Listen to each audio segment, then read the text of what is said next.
Shabbat Shalom familia, que el Todopoderoso les continúe bendiciendo. Sean bienvenidos a este tiempo de Shabbat, a este tiempo de estudio de la palabra de nuestro Dios.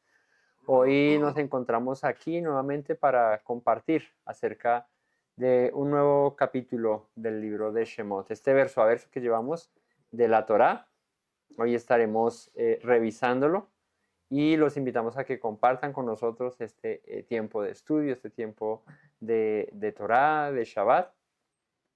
Vamos a dar inicio en la mañana de hoy, vamos a orar, vamos a disponernos, vamos a estar atentos, a tener la disposición para conocer de nuestro Dios y bueno, de sentarnos a la mesa y disfrutar del alimento que Él nos prepara cada Shabbat para nutrir nuestro espíritu en este día tan especial, este día separado, diferente, que Dios nos regala cada semana. Cada semana descansamos, reposamos y le buscamos, porque es el propósito del Shabbat, no solamente dejar de trabajar y ya no hacer nada, sino es buscar su rostro, buscar su presencia, nutrirnos de Él, nutrirnos de su palabra, alimentarnos, que nuestro espíritu hoy se renueve para la semana que entra, ¿no? Este es el propósito, es el deseo de cada Shabbat. Así que hoy nos disponemos para ello. Los invito a que compartan con nosotros, a que estos videos también los compartan con muchas más personas para que otros puedan también conocer acerca de los caminos de nuestro Dios. Vamos a orar en esta hora. Padre bueno, Rey misericordioso, te honramos, te alabamos, te exaltamos, Señor. Hoy te damos las gracias, Señor, porque nos permites venir ante tu presencia, Señor, para conocerte, Señor, para buscar tu rostro, Señor. Hoy, Padre, queremos pedirte que seas tú derramando de tu espíritu, de tu presencia sobre nosotros. Que seas tú hoy, Padre eterno, visitándonos, Señor, y que tu palabra hable a nuestros corazones hoy. Que nuestros ojos estén abiertos, nuestros oídos atentos, Padre, para entender, Señor, tus palabras, para que lleguen a nuestro corazón, Señor, y puedan llevar el fruto que tú esperas, Señor. Quita de nosotros todo lo que no te agrada, Señor, lo que nos aleja de tu presencia, Señor, para hoy, Padre, poder estar en comunión contigo, Rey. Gracias te damos por el día de reposo, por el poder compartir con nuestra familia, Señor, y disfrutar de un tiempo separado, apartado para ti, Señor. Ilumínanos con tu luz, Señor, y no nos permitas extraviar del camino que has trazado para nosotros. Te agradezco en esta hora en el nombre de Yeshua. Amén. Como les decía, vamos a estudiar hoy el capítulo 21, siguiendo este verso a verso del libro de Shemot. Y ya se pone este estudio un poco más técnico. Y digo porque hasta el capítulo 20, digamos, hasta ahí, pues se contó la historia de la salida del pueblo de Egipto, ¿no? Venimos trazando una historia desde Génesis hasta el pueblo libre, pero digamos que aquí el tema de la historia, bueno, se va a tocar en ciertos momentos porque va a decir, bueno, estaban en tal lugar, en tal otro, pero aquí netamente se va a poner la Torá, la escritura, a mencionarnos pues leyes, instrucciones que Dios dio, ¿no? Recordemos que Moisés sube al Sinaí a recibir las leyes que el Eterno le da a su pueblo, y pues en esos 40 días, 40 noches en los que dura ahí, pues recibe muchas instrucciones. De hecho, un rabino muy conocido, Maimónides, ¿sí? Del cual se ha mencionado, que es el Rambam, ¿sí? Un rabino muy tenido en cuenta en el judaísmo y más bien reciente, hizo un conteo de cuántos mandamientos hay en toda la Torá, en toda la ley. Y en ese conteo, pues resultó un total de 613 mandamientos, ¿no? Digamos que es lo que a hoy en día se asume que es el compendio de todas las leyes que hay aquí en la Torá, en el Pentateuco, en los libros de la ley. Entonces, obviamente hay hay en diferentes libros del Pentateuco donde se repite el mismo mandamiento, pero digamos que haciendo ese estudio exhaustivo que hizo este rabino, pues llegó a la conclusión de que hay 613 mandamientos. Puede que hayan más, puede que hayan menos, pero digamos que comúnmente se acepta eso, que hayan 613. Que tiene como dato curioso algo, y es que si tú sumas 6, 3 y 1, ¿cuánto da? 10, que es el resumen del decálogo de los 10 mandamientos, de las 10 palabras, ¿no? Es un dato ahí que arroja esto. Y estos mandamientos, estos 613, ahorita no tengo el número presente, no lo recuerdo, pero se dividen en mandamientos negativos y mandamientos positivos, de los que hemos hablado, ¿no? De hecho, en el capítulo 20 se mencionó acerca de cuáles son los negativos y cuáles son los positivos, ¿no? Y no es porque sean malos los mandamientos, los negativos, y buenos los positivos. Lo que pasa es que los negativos hacen referencia a una prohibición, una negación, ¿no? No matarás, no cometerás adulterio, no hurtarás, no darás falso testimonio, no tendrás dioses ajenos delante de mí. Pero no positivo podría ser honra a tu padre y a tu madre, ¿no? Pero uno negativo, no maldecirás a tu padre y a tu madre, ¿no? Entonces, en eso está estructurada toda la Torah. Y hoy vamos a empezar, digamos que ya de lleno, a leer mandamientos, a leer instrucciones, ¿no? Ya vimos las 10 palabras que, pues, podremos de pronto desglosando, sacar más de 10 instrucciones ahí, pero ya ahorita a partir del capítulo 21 comienza a contarnos la Torá acerca de esas instrucciones que Dios le da a Moisés. Así que hoy vamos a ver puras instrucciones, puros mandamientos y vamos a estudiarlos. Así que vamos al capítulo 21 del libro de Éxodo. Acompáñenme ahí con sus Biblias. Y dice, estas son las leyes que les pondrás. Así arranca, ¿no? En el capítulo 20 termina hablando del altar de piedra, de que no subirás por gradas al altar, sino por una rampa, no sé qué, para no descubrir la desnudez. Y ahora, en el capítulo 21 se va a nombrar o se va a hablar acerca de las leyes sobre los esclavos. Y fíjate que es curioso porque es un pueblo que está saliendo de la esclavitud, es un pueblo que está saliendo a la libertad, y de las primeras leyes que el Señor le da a Israel es acerca de los esclavos, de los siervos.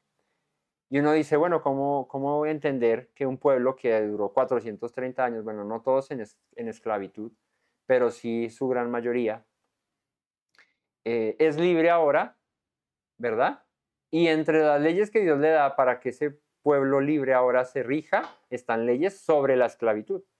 Como diciendo, bueno, fuiste esclavo, pero tú también vas a tener siervos.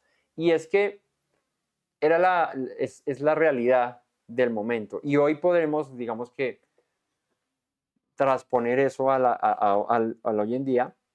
Y no es nada diferente a un trabajador, a una persona que por dinero, sonaría feo hoy en día, pero se vende. Y en realidad es eso. Cuando yo le trabajo a alguien, le estoy vendiendo mi tiempo, ¿cierto? Para trabajarle a alguien y recibo por ello una compensación. Aquí vamos a ver que, pues, claro, los esclavos o los siervos, su compensación o su trabajo era pagado con alimento, con techo, con abrigo, y bueno, y hay unas leyes que habla acerca de una dote o de un pago que se hacía cuando quedaban libres. Y bueno, esto es lo que vamos a ver hoy. Pero a lo que voy es que no es nada distinto a lo que hoy podríamos llamar como un trabajo. Era un trabajo. Entonces, claro, el que tenía mucho dinero, pues no trabajaba, porque pues tenía las comodidades, pero le pagaba a otros para que hiciera el trabajo, ¿no? Que era mantener ese dinero, ¿no? Entonces, si tenía cultivos, era muy rico porque tenía mucha tierra y mucho cultivo, pues por más rico que fuera, necesitaba trabajadores para que le sustentaran, le cuidaran esa tierra, ¿cierto? Entonces, siempre ha habido desde que se empieza la civilización, desde que empiezan las sociedades y todo esto, pues hay la necesidad de trabajadores, de mano de obra. Al principio era pues la propia familia, el padre, la madre, los hijos trabajaban en sus cultivos, en sus sembradíos, en su casa, pero si esto crecía, pues necesitaban trabajadores extras, ¿no? Entonces, desde siempre ha habido esa manera de economía en el mundo, y es el de tener personas a cargo a las cuales pagarles con diferentes medios de pago, ¿no? O métodos, puede ser, hoy es en dinero, ¿cierto? Pero antes era con comida, antes era con ropa, antes era con techo. Hoy nos dan el dinero, ¿para qué? Para pagar la comida, para pagar la ropa, para pagar el techo. O sea, es la misma cuestión. Solo que hoy no se ve como tan esclavitud. Pero cuando tú te sientas a trabajar 8 horas al día, ¿cierto? Durante 5 días a la semana, pues estás de alguna manera en los mismos, en las mismas situación. De pronto las condiciones han cambiado un poco, pero la situación es similar. Tienes que darle cuentas a alguien, responderle, y este te paga. Entonces, digamos que no es nada distinto a lo que hoy se vive en ese orden de ideas, ¿no? Pero entonces Dios, me parece curioso aquí anotar eso, y es que sale un pueblo de la esclavitud y le dice ahora, vas a tener ahora este control y esta manera de dirigirte con los esclavos. Pero no será que son salieron de allá los que salieron con ellos, fueron esclavos. No necesariamente. De hecho, aquí estas leyes cobijan a los mismos hebreos que pudiesen ser siervos de sus mismos hermanos hebreos. Entonces, sí hay una diferencia entre un siervo o un esclavo extranjero y un esclavo propiamente hebreo o descendiente de Abraham, de Isaac, de Jacob, ¿no? Entonces, digamos que hay una distinción eh, muy leve, y es en el hecho del poderlo vender a otra persona, por ejemplo, ¿cierto? Cosa que no se puede hacer con el pueblo. O sea, con un esclavo de tu mismo pueblo no lo podías vender a un extranjero como esclavo, ¿sí? Entonces, bueno, vamos a ir desglosando estos mandamientos y viendo qué es lo que nos dice. Entonces, estas son las leyes que les pondrás. Va a hablar acerca de la servidumbre, de la esclavitud. Si comprares siervo hebreo, entonces arranca con los de su propia casa. Si comprares un siervo hebreo, 6 años servirá, mas el séptimo saldrá libre, de balde, rama. No mentiras, no, este es con B larga. Si entró solo, solo saldrá. Si tenía mujer, saldrá él y su mujer con él. Si su amo le hubiera dado mujer y ella le diere hijos o hijas, la mujer y sus hijos serán de su amo y él saldrá solo. Y si el siervo dijere, yo amo a mi señor, a mi mujer y a mis hijos, no saldré libre, entonces su amo lo llevará ante los jueces, le hará estar junto a la puerta al poste, y su amo le horadará la oreja con una lesna, y será su siervo para siempre. Aquí está el primer mandamiento, aquí está la primera ley. Bueno, de hecho aquí está abriéndonos el panorama. ¿Qué está contando aquí? Si compras un siervo hebreo, aquí la palabra para siervo es la palabra ebed, ¿no? Ebed es un servidor, un jornalero, un sirviente, puede ser un esclavo, un criado, ¿sí? Por ejemplo, casos de siervos en la escritura que son destacables, ¿no? Eliezer, el damaseno, el siervo de Abraham, que tenía una posición, era siervo, pero tenía una posición muy alta dentro de la casa de Abraham. Él era el señor de la casa de Abraham. O sea, Abraham era el dueño, el amo, sí, el señor de todo, pero tenía, digamos que de alguna manera, una mano derecha, que en este caso fue Eliezer. Él tenía muchas posesiones, mucho dinero en todo el camino que transitó Abraham, consiguió muchas cosas, y pues necesitas, cuando tienes muchas cosas, delegar para poderlas sostener, para poderlas sustentar, ¿no? Administrar, correcto. Entonces, por más de que tú seas el duro de duros, no, cuando la cuestión se crece, pues necesitas delegar, porque si no va a ser muy complicado estar pendiente de todo, ¿sí? O sea, ustedes ven a, a un, es que partiendo digamos, en el gobierno, un presidente, y en empresas privadas, pues gente muy adinerada no está sola. O sea, Jeff Bezos, Elon Musk, toda esta gente que inició, digamos que de ceros solos, o Mark Zuckerberg, Mark, ¿no? El viejo Mark. Y todos estos que iniciaron solos allá en un computadorcito, sentados, ¿no? Alguna vez vi el documental del de Amazon de Jeff Bezos y el hombre estaba allá en una oficina solito en el computador ahí planeando cómo y él creo que vendía como libros a domicilio, o sea, empezó con eso, vendiendo libros. Él dijo, aquí hay un negocio de vender libros y ahorita Amazon, pues compramos por Amazon, aquí al otro lado pues no del charco, pero sí al del continente, ¿cierto? Y manda a otros lados y hoy es una de las empresas más millonarias del mundo. Pero el hombre tiene gente que está pendiente de esos negocios para que él sea lo que es hoy, ¿no? Entonces, es la manera, es algo así lo que nos comenta aquí la Torah, y es, vas a adquirir siervos, claro, ¿para qué? Pues para que trabajen en tu casa. Ahora, este siervo dice, si lo compras, si es hebreo, o sea, es de tu misma nación, de tu mismo pueblo, te voy a poner unas condiciones de trabajo, de servicio. Y es, si tú lo compras, ahora arranquemos, ¿por qué compraría yo un siervo hebreo? Yo porque lo necesito y tengo el dinero para hacerlo. Pero él, ¿por qué se me vendería a mí? O yo, ¿por qué llegaría a mi casa? Por necesidad. Lo que les decía, seguramente habían unos que tenían y otros que no, como siempre. Siempre ha sido así, ¿no? ¿Y por qué?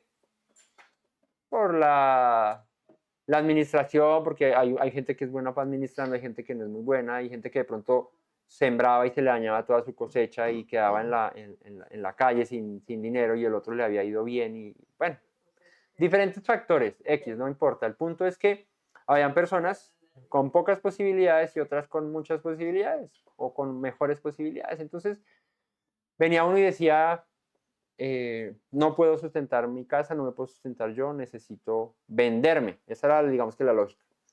Me vendo a ti, ¿cierto? Y el Señor le decía, listo, yo te compro, te voy a dar vivienda, te voy a dar alimento, te voy a dar vestido y tú me vas a trabajar.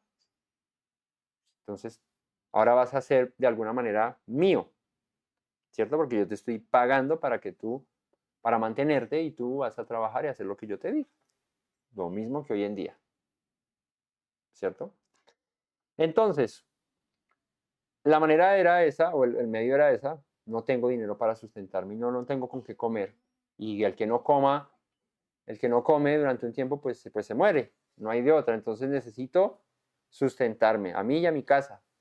O soy solo, pues a mí, ¿no? Entonces las condiciones son, 6 años servirá.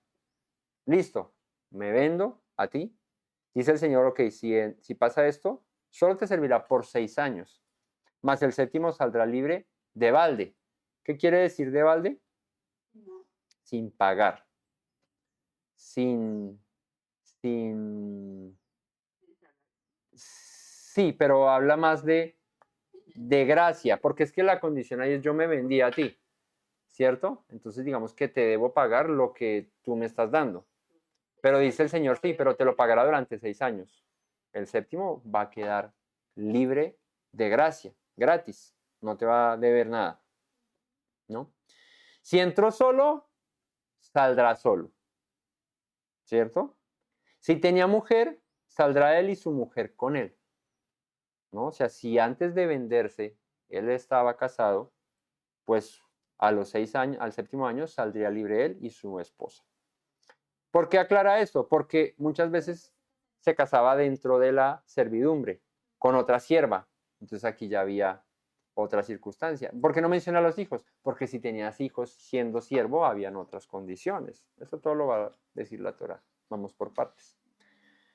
Si su amo le hubiera dado mujer, ok, entonces entró solo y se casó siendo siervo de su señor, con otra seguramente sierva de su señor. Entonces, si le hubiera dado mujer y ella le diera hijos o hijas, y la mujer y sus hijos serán de su amo y él saldrá solo, ahí es donde les digo. Entonces, si entraba con mujer, salía con mujer. Pero si entraba solo y tenía mujer y quería salir, salía solo y dejaba a la mujer.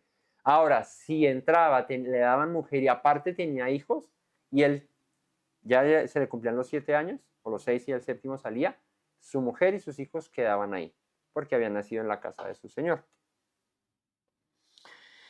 Y si el siervo dijere, yo amo a mi señor, a mi mujer y a mis hijos, no saldré libre. O sea, la ley es, a los 6 años se te acaba tu servicio, el séptimo año saldrás libre. Pero si tenías familia que habías adquirido siendo siervo, entonces, dice la ley, vas a salir tú solo porque esa familia la adquiriste siendo siervo. Ahora, si él amaba mucho a su amo, a su mujer y a sus hijos, y dice, yo no quiero salir libre, me quiero quedar, entonces su amo lo llevaba ante los jueces y le hará estar junto a la puerta o al poste, y su amo le horadará la oreja con lesna y será un siervo para siempre. Así que esta libertad que él podía adquirir al término del tiempo de su servicio, la podía cambiar por quedarse viviendo con su amo, con su esposa y con sus hijos. Y fíjate que aquí dice, si ama a su señor, si ama a su esposa y si ama a sus hijos. Esto quiere decir que la servidumbre aquí no era o no debía ser tan como se pinta, digamos, en los años 1600, cuando el tirano mandó, ¿no? Que era una esclavitud más fuerte, más indigna, ¿no? Bueno, sí, suena el término feo, pero sí. Cuando llegaron cuando llegan los españoles aquí y empiezan ¿cómo se dice? A esclavizar a los nativos, ¿cierto? Y a los negros y a los que traían de otros lugares del mundo aquí y los esclavizan, pues basta con ver novelas y series que pintan eso, cómo era la esclavitud en esa época, y era fuerte, o sea, era una esclavitud de la que no tenías ningún derecho. Aquí Dios da unas reglas para que hayan derechos sobre las personas que trabajaban como siervos o se vendían como esclavos. Aunque digamos estás perdiendo tu posesión de tu vida, de decidir por ti mismo para ser siervo de una persona y que él decida por ti, seguía siendo humano, seguía siendo una persona con derechos, es lo que busca el Señor. En el tiempo de la esclavitud de América, los esclavos no tenían derechos, ¿no? En Estados Unidos los negros no tenían derechos, no había derechos para los negros, eran esclavos y punto. Y Dios, previendo eso, porque sabe cómo es el corazón del hombre cuando tiene poder, cuando tiene dominio sobre su prójimo, pues da unas leyes y dice, ok, te puede servir, pero solamente 6 años. El séptimo va a salir libre. Ahora, una persona, ¿por qué se quedaría trabajándole de por vida a un señor? Dice aquí, porque consiguió su esposa y sus hijos, lo tiene todo, porque su señor seguramente era muy próspero, tenía todo él, también tenía vivienda para sus hijos, tenía comida, tenía asegurado de alguna manera su futuro. Entonces, dice, pues se puede quedar. Y la manera de quedarse esta persona era yendo a la puerta de la ciudad. En las puertas de las ciudades estaban los jueces, estaban los que legislaban, y digamos que hacía un acto público. Y este acto público era el horadar su oreja, traspasarse la oreja, ¿cierto? Con una lesna, es como una aguja con un chucito, ¿verdad? Y era de alguna manera como ponerle un arete, y esto lo hacía siervo para siempre. Era por decisión propia. O sea, la persona decía, yo me quiero quedar. Quiero servirle a mi Señor. ¿Por qué? Porque me ha dado todo. Y aquí es donde empezamos a entender un poco ese paralelismo con lo que venimos a hacer nosotros ahora con el Eterno. Esclavos, siervos, como dice la Escritura, ¿por qué? Por amor. Fíjate que dice, si ama a su Señor, si ama a su esposa, si ama a sus hijos, si se quiere quedar, no quiere salir libre, pues que se quede, pero que lo haga público. Que no diga que no se le dio la posibilidad de salir. Pero como él se sentía tan a gusto, se sentía tan bien estando en la casa de su Señor, dice, ¿para qué me voy afuera? tengo aquí todo, mi familia, mi esposa, mis hijos, mi Señor es bueno conmigo, no estoy bien, me quedo. Y ahí es que el apóstol Pablo en Gálatas nos habla acerca de esto. Y es que pasa ya a no ser un esclavo, un siervo, sino prácticamente un hijo. Prácticamente pasa a ser de la familia para siempre. Pablo dice así que ya no eres esclavo, sino hijo, y si hijo también heredero de Dios por medio del Mesías. Y esta persona venía a recibir, esta persona venía aquí a recibir todo el sustento y toda la provisión que necesitara trabajándole a su Señor. Hoy en día nosotros nos hemos acercado al Eterno, o Él se ha acercado a nosotros, nos ha llamado, ¿verdad? A libertad de la esclavitud del pecado. Pero nos ha llamado a ser en esa libertad siervos suyos, ¿no? Y es lo mismo. ¿Cómo es que pasas de ser esclavo de Egipto a ser ahora esclavo de Dios o siervo de Dios? ¿No se supone que ahora debería ser libre y no servirle a nadie? Es que la libertad no se trata de hacer lo que se me dé, lo que se me venga en gana. La libertad se trata de poder estar bien, de poder vivir tranquilo, de poder vivir en paz, ¿no? Hoy yo soy libre, claro, le trabajo a alguien en ese orden de ideas, soy esclavo de esa persona, soy siervo de esa persona, pero ese es el sistema en el que nos manejamos, ¿cierto? Y hay gente que dice, no, yo me quiero salir del sistema, yo no le quiero rendir cuentas a nadie. Y como se quieren salir del sistema y no le quieren rendir cuentas a nadie, pues viven en la inmunda, ¿no? Viven mal. ¿Por qué? Porque no, es que no, ese es el sistema económico, el capitalismo, y pues sí, todo tiene sus pros, sus contras, pero, pero hay gente que por esa filosofía se echan a las petacas, como dicen los papás, a no hacer nada, a nada, porque pues es que no quiero servir al sistema. Y fíjate que aquí lejos de un sistema capitalista, de alguna manera así, aquí era una cuestión de supervivencia, de que y orden, obviamente, las leyes para poder vivir tranquilo, ¿cierto? Entonces, Compadre, y es igual, mucho de eso se preserva hoy en día, no ha cambiado mayormente. Usted sale de una empresa, no se lleva nada. O sea, no exacto, puede, usted puede haber levantado un área, literal, lo usted, máximo que va a tener es la voluntad de un reconocimiento que la empresa, no por ley, sino voluntariamente, podría decirles, me gusta mucho su trabajo también, pero no tiene usted derecho sobre eso. es lo mismo, Me voy, entonces me llevo el área comercial porque yo la levanté. exacto, Eso es de no, la empresa, le pertenece a la empresa. Usted nada de lo que usó allá, su es silla, lo que correcto. sea, no es suyo. De hecho, cuando usted firma un contrato con la, cuando usted firma un contrato con una empresa, cuando se firma un contrato con una empresa, así usted lo haya arrancado desde ceros un área, lo contrataron para levantar esto, usted la puso a producir y esa vaina produce lo que no producía antes y usted se va, tiene un contrato ahí que dice que todo le pertenece a la empresa, que usted no es dueño de eso, que todo lo que trabajó, los derechos intelectuales, todo lo que usted pudo poner, que fue su trabajo, su intelecto, su tiempo, eso le pertenece a la empresa, usted no puede sacar nada de ahí. Se lleva la cajita con sus tres Exacto. Exacto. Entonces, es lo mismo, porque al final de cuentas no es tuyo. Cuando tú puedes cuando puedes ser señor de algo, pues cuando tú lo montas, cuando tú eres el dueño. O tú eres el socio, ¿cierto? Eres señor, pero de resto no. Entonces digamos que no ha cambiado mucho, pero aquí el propósito es evitar, en este caso, que una persona fuese esclava para siempre, ¿verdad?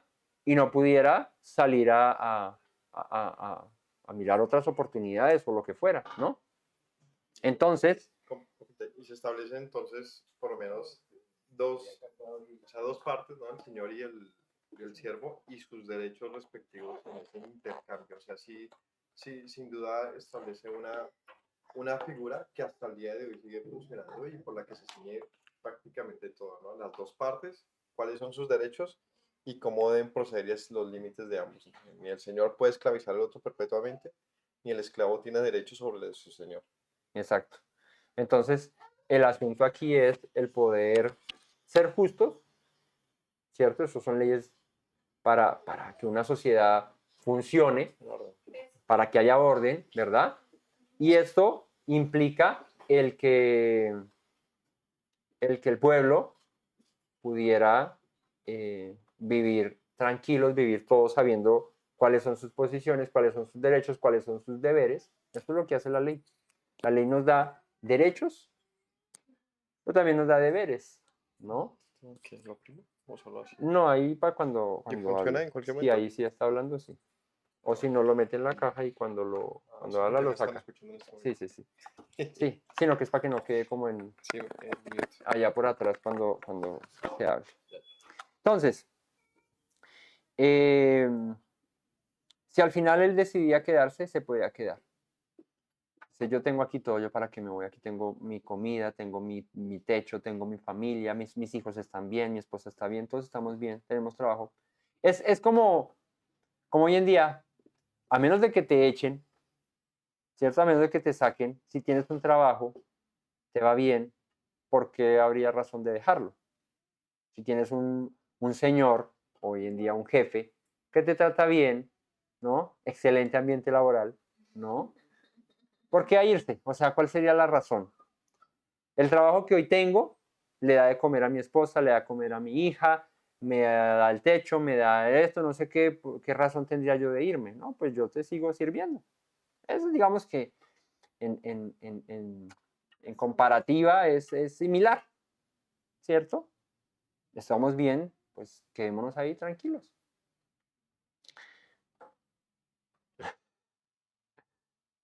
Ya cuando active ahí ya. Sí, un último punto a ver es que esto sí marca una diferencia grande con la esclavitud de Egipto, y es que ellos no tenían salida. Ujú. O sea, que el Señor les dice, por más que sean esclavos, los que ustedes ahora van a tener como siervos, ellos tendrán un tiempo límite de 7 años y ellos podrán ser libres. Y sus hijos si se quedan, no importa, ellos también van a tener 7 años y podrán ser libres. O sea, finalmente todo aquí era un asunto de paciencia y esperar, pero sí había unos derechos del esclavo para ser contadora como un libre y también un derecho del señor para que su autoridad sea respetada, ¿no? Entonces, pero si nos fijamos, el pueblo aquí se les establece una ley donde ellos, a diferencia de todo lo que habían vivido, ahora se hablaba de la libertad como un derecho fundamental preservado en el tiempo, ¿no? Y eso es algo que definitivamente Faraón dijo, y yo, ¿usted quién es su Dios? Y para yo dejar libre a este pueblo me pertenece, sus vidas son mías. O sea, él estaba decidido a matarlos si fuese necesario porque los tenía como suyos, Ujú. sin tiempo de caducidad. Exacto. Aquí, por eso les digo que en la curiosidad de la ley que salen de esclavitud y ahora les da leyes con respecto a la esclavitud, el asunto es evitar eso que pasó con Egipto y que el mismo pueblo no fuera a ser tirano con su mismo pueblo, incluso con extranjeros. De hecho, él va a recordarles, ustedes fueron esclavos en Egipto, no se comporten como recibieron en Egipto. El trato que recibieron en Egipto ustedes no lo van a dar ahora, porque hay libertad, hay derechos como pueblo, como nación. A mí también, de pronto el Eterno demuestra con estas leyes que la gente le pertenece a él. Ajá. Y al No final le somos pertenece de a él. otro ser humano. Exacto, al final somos de él. Por eso es que les digo que este tipo de servicio de esclavitud que pauta la Torá es muy diferente a la esclavitud de los 1600, en la esclavitud de Estados Unidos con los negros, en la esclavitud en Egipto, de la esclavitud que se ha vivido alrededor del mundo y alrededor a lo largo de la historia, perdón, que ha sido una esclavitud más injusta, más impositiva, más usted es mío, como, como, como Hitler con los judíos y con los gitanos y con eso, pues usted no tiene derechos de nada. Aquí yo soy el que mando sobre su vida y si a mí se me antoja matarlo, pues le quito la vida y ya. O sea, porque es que usted no es nada, yo soy su dueño. Y entonces Dios llega y dice, no, el dueño aquí soy yo, tú puedes tener siervos, tú puedes tener esclavos, pero tienes que tratarlos como yo te trataría a ti. Y ahí es donde viene eh, nuestra esclavitud o nuestro servicio al Eterno. ¿Cierto? Nuestro servicio al Eterno somos esclavos por amor. Claro, ¿por qué? Porque Él nos da todo y yo qué razón tendría de dejarlo si Él me da todo. Sigo siendo su siervo, yo me atravieso la oreja con una lesna y le digo, Señor, quiero ser tu siervo para siempre. Eso es una decisión voluntaria. Yo puedo libremente irme. Yo le puedo decir a Dios, no me interesa nada, pues listo, ve. Ahora ve cómo te va, eso ya es problema tuyo, ¿no? Lo que les decía, él entraba solo y salía solo, no se llevaba nada. Allá tú, o sea, ya tú tienes la decisión de irte y de vivir, es lo que pasa hoy. Si yo le digo a Dios, no te quiero más en mi vida y me voy, pues ya, me voy. Pero él ya no va a tener cuidado de mí, él ya no va nada, porque pues a mí no me interesa estar con él, pues porque él tendría que ocuparse de mí, ¿no? Entonces digamos que ese es ese paralelismo que encontramos ahí. Sigamos, para no quedarnos aquí, porque todavía sigue mucho más. Verso 7. Cuando alguno vendiere su hija por sierva, no saldrá ella como suelen salir los siervos. Si no agradare a su señor, por lo cual no la tomó por esposa, se le permitirá que se rescate y no la podrá vender a pueblo extraño cuando la desechare. Mas si hubiere desposado con su hijo, hará con ella según la costumbre de las hijas. Si tomare para él otra mujer, no disminuirá su alimento, ni su vestido, ni el deber conyugal. Y si ninguna de estas tres cosas hiciere, ella saldrá de gracia sin dinero. Aquí hay otra situación, y es vender a una hija. Y uno dice, uy, tan fuerte eso, ¿cómo un padre podría vender a una hija? ¿Cuál sería la razón por la que un papá vendiera a su hija? Porque no la quiere. No. ¿Qué razón tendría para vender a su hija un padre? Por necesidad. Porque no la puedo sustentar, no la puedo sostener. Si me quedo con ella, no tengo que darle, se me muere. Pues la entrego a alguien. Pero fíjate que aquí es un poquito diferente, porque aquí el fin que nos muestra la Torá no es tanto como una venta de esclavitud como la de dice si compras un siervo hebreo, no sé qué.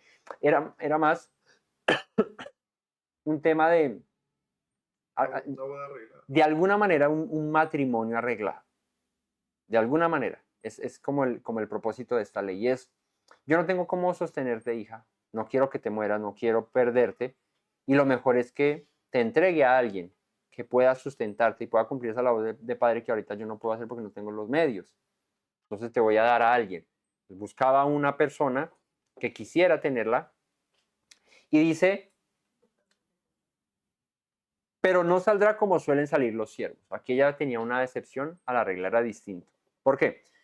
Si no agradare a su señor, por lo cual no la tomó como esposa, aquí está claro que el asunto de venderla no era como para que sirva en la casa, sino para que le sirviera de esposa al señor o incluso a sus hijos. Pero si se la vende y él dice, no, pero la verdad no, yo no quiero estar con ella, no me interesa tenerla como esposa, ni dársela a mis hijos, ni nada, dice, se le permitirá que se rescate. O sea, puede el padre volver a sacarla, puede rescatarla. Dice, y no la podrá vender a pueblo extraño cuando la desechare. Si dice, no me interesa y yo pagué por ella, no, pero yo para recuperar mi plata la vendo a unos extranjeros, no se podía, ¿no? Es cuestión de darle dignidad a la mujer en este orden de ideas, porque pues si ella llegaba a esa situación porque su padre no tenía la manera de sustentarla, llegaban a un matrimonio arreglado, de alguna manera era como que pagaba una dote por la mujer, es algo similar. Ahora, si el señor dice, no, la verdad no me interesa, no me quiero casar con ella, para mis hijos tampoco, ¿no? Ok, entonces no la puede vender a pueblo extraño, tiene la posibilidad de ser rescatada, pero si la hubiere desposado con su hijo, hará con ella según la costumbre de las hijas. Pero si dice, que no, pero si quiero que se case con mi hijo, dejaba por completo de ser una sierva o de haber sido adquirida como sierva. Entraba a ser parte de la familia y era o debía ser tratada como una hija, ¿no? Entonces, si ya venía a ser parte de la familia, olvídate de que fuiste vendida, ¿cierto? Como sierva. Ahora eras de la familia. Tus derechos entraban a ser como los de un hijo. Se hará con ella según la costumbre de las hijas. Si tomare para él otra mujer, no disminuirá su alimento, ni su vestido, ni el deber conyugal. Y si niega, y si ninguna, de estas tres cosas hiciere, ella saldrá de gracia sin dinero. ¿Qué sucede acá? Que la poligamia era una situación culturalmente, viéndola, común, ¿cierto? No era mal. Hoy en día la poligamia se ve mal, ¿cierto?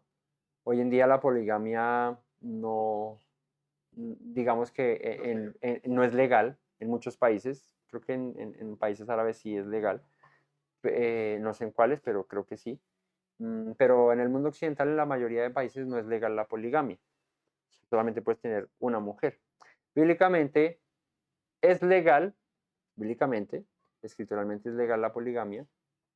Luego, eh, luego aparecen textos en los que Yeshua dice que acerca del divorcio, acerca del dejar al hombre a su padre y a su mujer y serán una sola carne, cosa que aparece en Bereshit. Pero entonces uno pregunta, bueno, ¿y por qué Abraham pudo acostarse con su criada? ¿Por qué Jacob tuvo dos esposas y dos concubinas? ¿No? Eh, porque muchas personas, David tuvo esposas, porque Salomón tuvo muchas, bueno, eso ya se exageró. Pero, ¿por qué estas cosas? Y es que el fin de multiplicarse, fructificar y de tener familia grande y eso, eh, ante los ojos de Dios no había problema con el tema de tener varias mujeres. Ahora, el asunto es, y donde se incurre en la desviación del hombre, es cuando el propósito del tener mujeres, del tener muchas mujeres, era simplemente el deseo y el apetito sexual, simplemente, no, pues me quiero estar con esta, acostarme con esta, con esta, con otra, con esta, y eso. Entonces,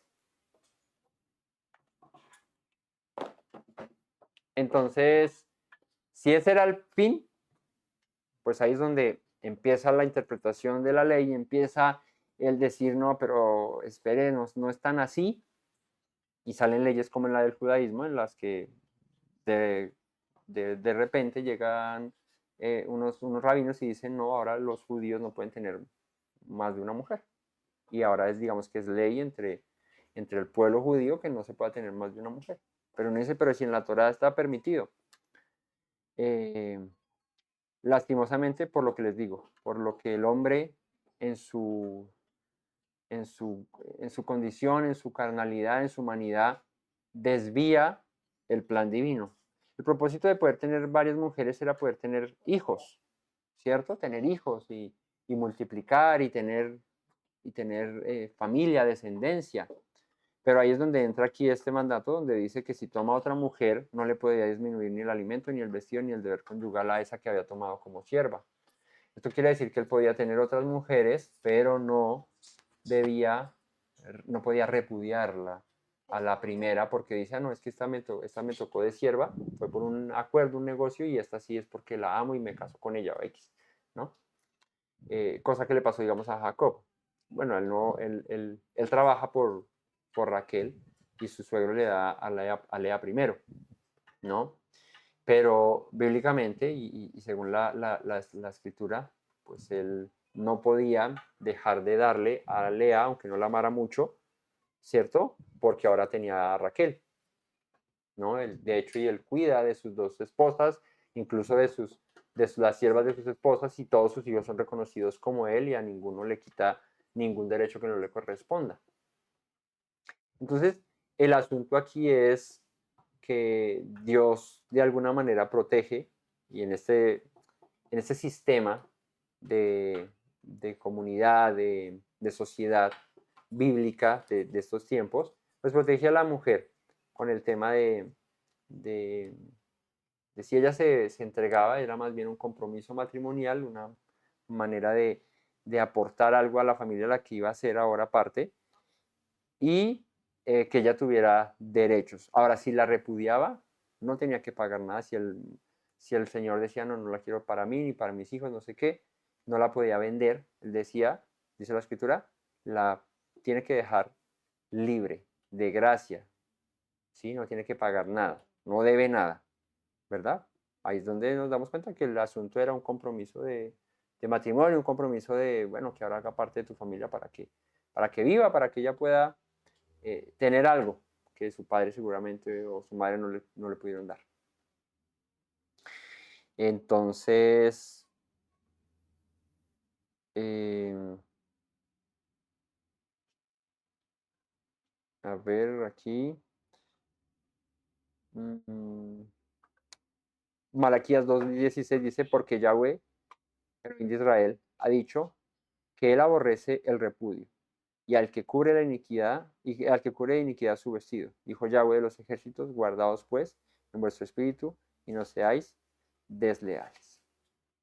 Y aquí viene el tema de, de repudiar a la mujer, de divorciarse, de cambiarla por otra, porque ya no me gusta esto, porque, ¿no?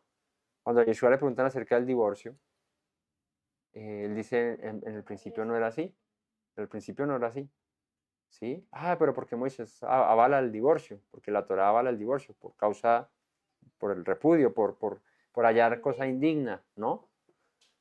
Por adulterio, porque la mujer fue allá en adulterio, porque estaba con otro hombre que no era su marido. Entonces la Torah dice, bueno, que se divorcie, ¿no? Pero Yeshua dice, en principio no era así, ¿no? La dureza del corazón del hombre ha hecho o hizo que esto pasara, porque luego el hombre también repudiaba a la mujer por cualquier cosa. La dejaba de amar, la dejaba de querer, la dejaba de cuidar porque ya no le interesaba, que quería otra, ¿no? Muy, muy a lo que hoy pasa, ¿cierto? Y la gente se divorcia porque ya no me gustó.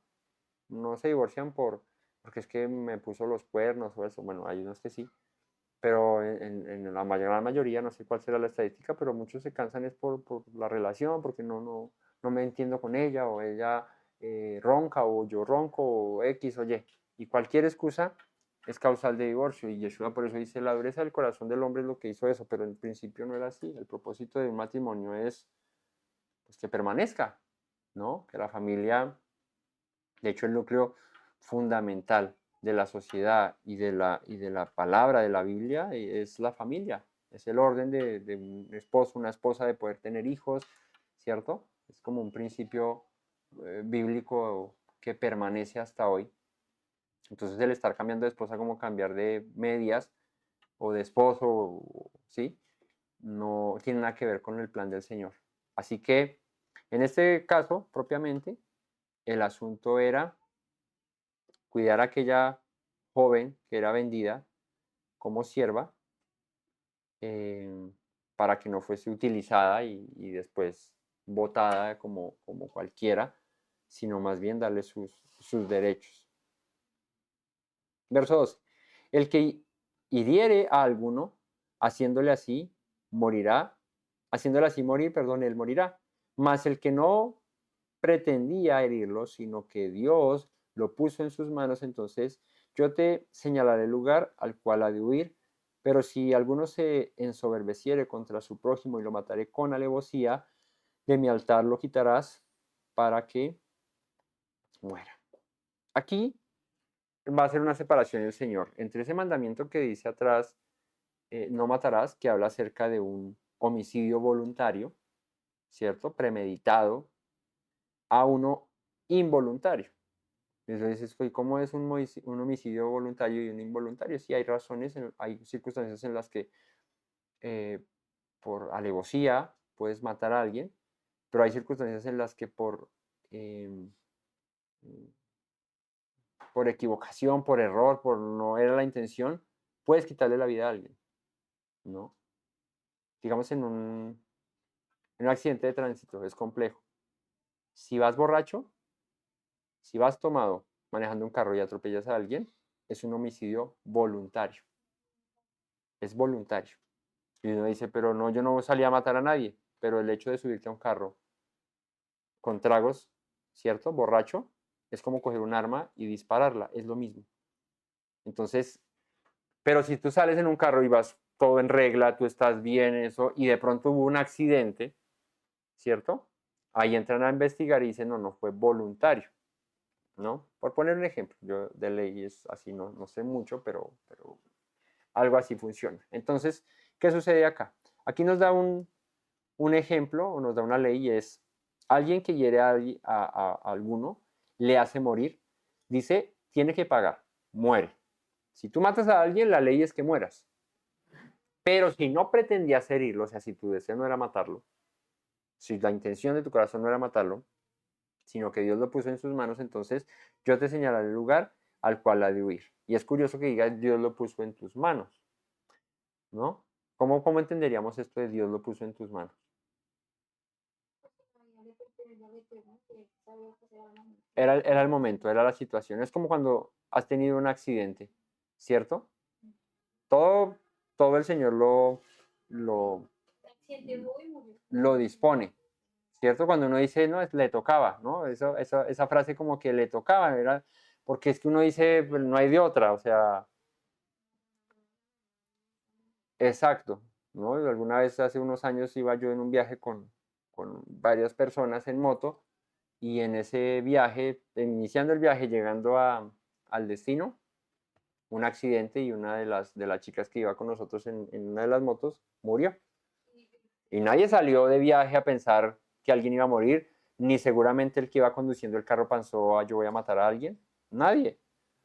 Pero sucedió la cosa. Ahí es donde uno dice, era el día, o sea, ahí no, ¿qué más uno dice? Ahí es donde podríamos de pronto interpretar o entender que dice, sino que Dios lo puso en sus manos.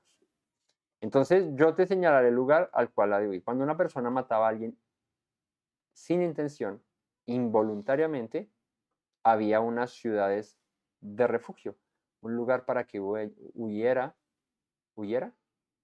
¿sí? Eso, el que había matado, ¿no? Pero si alguno se ensoberbeciere contra su prójimo y lo matare con alevosía, de mi altar lo quitarás para que muera. Y también este pedazo es curioso, de mi altar lo quitarás para que muera. ¿Por qué el altar? ¿Por qué menciona aquí el altar y que lo quite del altar? Hay un ejemplo en la escritura acerca de alguien que se aferró a los cuernos del altar para que no muriera. ¿Por qué? Porque es que, ¿qué representa el altar? Ahí hablando propiamente del altar del sacrificio, ¿no? El que estaba en el tabernáculo. ¿Qué representa ese altar? Ofrenda, pero ¿qué más? Misericordia. O sea, cuando te acercabas al altar a ofrecer holocaustos, ofrendas, ¿cierto? Muchas de ellas eran para pedir expiación o pedir perdón por los pecados. Y claro, cuando la ofrenda se consumía, tu ofrenda era aceptada, recibías reconciliación. En ese orden de ideas, misericordia, perdón. Entonces, para evitar que hubo alguien que había matado a una persona intencionalmente, acudiera al altar pidiendo misericordia, ¿cierto? Cuando lo que hizo fue premeditado, fue con alevosía, fue con el deseo de matar, no podía aferrarse al altar pidiendo misericordia porque la ley dice que aquel que mate tiene que morir, ¿no? Es la tan conocida como ley del talión, del ojo por ojo, diente por diente, ¿no? Es vida por vida. Tú mataste, debes morir. Pero si fue sin intención, involuntariamente, como hay en otros pasajes más adelante que dice que si sales al campo y estás allá dándole a la leña, ¿no? Con el hacha al árbol para tumbarlo y de pronto el cabo se suelta del hacha y sale el hierro volando y justo iba pasando a alguien y ¡tin! Le diste en la cabeza y lo heriste de muerte, dice, huirás a un lugar que yo te señale. La persona huía, porque claro, decía, no, ¿cómo así que me lo mató? Entonces salía el deseo de vengarse, ¿no? Cuando uno le hacen algo y uno, uy, es que me las va a pagar. Entonces la persona tenía derecho a huir y a esconderse, no para siempre, sino mientras que se indagaba si era inocente o no, si la persona lo había hecho con intención o no. Entonces, el propósito de este mandamiento es diferenciar entre un asesinato premeditado, el cual merece la pena de muerte, o sea, si matas debes morir, y el homicidio accidental, que requiere aquí un refugio. Así que establece una base para que la justicia, valga la redundancia, sea justa, ¿no? La intención del corazón aquí es clave, es primordial. Por eso aquí dice, pero si alguno se ensoberbeciere, es una persona, ¿qué es ensoberbecerse? Dice arrogante, presunción, soberbia, soberbio, ¿no? La palabra es set, como set de venganza, set con z, set, que habla acerca de una persona que con deseo quiso quitarle la vida a otro. Y cuando esto pasa, debe pagar con su propia vida, ¿no? Entonces, son leyes que en un sistema judicial justo deberían aplicarse así. Hoy en día entonces sale, no, que los derechos, que no sé qué, que cómo le va a quitar la vida al asesino, cómo le va a quitar la vida y pues sí, empieza un debate ahí de puntos de vista de esto y de aquello, pero Dios en la justicia es muy claro y es, si tú quitas la vida, si tienes la intención, el deseo premeditado, o sea, no fue accidental, sino que tú lo planeaste y buscaste quitarle la vida a alguien, lo cual no tienes derecho porque la vida no te pertenece a ti, la vida es mía, yo la pongo y yo la quito, pues mereces justamente morir, ¿no? Hay gente que se escandaliza cuando a un asesino serial o cuando a un violador de niños le dicen, no, es que la pena de muerte, la gente pide pena de muerte y la gente, uy, no, ¿cómo así? ¿Cierto? Pero validamos o se validan cosas como el aborto, como matar, ¿cierto? Igual. Entonces, el índice de moralidad de hoy en día de nuestra sociedad es bien difuso, bien confuso, está bien raro el asunto, pero bueno, ese es en el mundo en el que vivimos hoy en día. El ideal, lo justo es esto, ¿no? Mateo 5, 21 al 22 dice, oísteis que fue dicho a los antiguos no matarás y cualquiera que matare será culpable de juicio, pero yo os digo que cualquiera que se enoje contra su hermano será culpable de juicio y cualquiera que diga necio a su hermano será culpable ante el concilio y cualquiera que le diga fatuo quedará expuesto al infierno de fuego. Entonces, Yeshua nos habla acerca de eso, de esa soberbia que puede llegar al corazón del hombre, que hoy en día necesariamente no puede ser, no se traduce de pronto en quitarle la vida, pero cuando tú lo matas, ahí viene el dicho, cuando tú lo matas en tu corazón, cuando tú le deseas el mal en tu corazón, dice Yeshua, es como si lo estuvieses matando físicamente. Y ahora el juicio no será ahí mismo de que vas a morir, ¿cierto? Porque no le quitaste la vida en lo literal, pero si lo mataste en tu corazón, estarás expuesto, dice, al infierno de fuego, al juicio del Señor. Entonces se eleva un poco más este mandamiento y es no solamente quedarnos con el que, no es que el que lo mató, el violador, el asesino, ¿no? Y cuando tú matas a alguien en tu corazón porque no lo soportas, no lo toleras, ¿cierto? Lo odias, ¿qué? ¿No es lo mismo? Pues moralmente y escrituralmente y toraicamente es lo mismo. Yeshua nos pone en ese nivel, así que mejor perdona, mejor ama y no guardes rencor contra tu prójimo, no te ensoberbezcas contra tu prójimo, no hagas esas cosas porque eres igual que un asesino. Lo que pasa es que obviamente es más escandaloso que le quites la vida a alguien en lo literal a que se la quites en el corazón. Pero para Dios, delante de Él, es lo mismo. Otro mandamiento, verso 15, el que hiriere a su padre o a su madre morirá. Bueno, pues este sí es muy claro. Este mandamiento protege el orden de la familia y es que primero fue el uno que el dos. O sea, primero fue tu papá y tu mamá que tú. Tú estás porque tu papá y tu mamá estuvieron antes que tú. Mi hija está porque yo y mi esposa y yo estuvimos antes que ella y así será la ley de la vida y cuando ella tenga hijos, pues ella va a estar primero que sus hijos. Así que, o estuvo primero que sus hijos. ¿Qué quiere decir este mandamiento? Pues agredir a los padres es considerado una transgresión a la ley muy, muy grave, al punto de que debes morir, ¿cierto? Por saltarte ese orden. Y es que, como les decía ahora al principio, el hogar es la primera institución establecida por Dios y el respeto garantiza ese orden, esa estabilidad social y espiritual. Es como con los dirigentes. Cuando uno no guarda respeto a los dirigentes, pues empieza a haber caos, anarquía, desorden, ¿no? Entonces, aquí no entra el punto de que es que mi papá esto, mi papá aquello, mi mamá esto, mi papá aquello, mi mamá esto.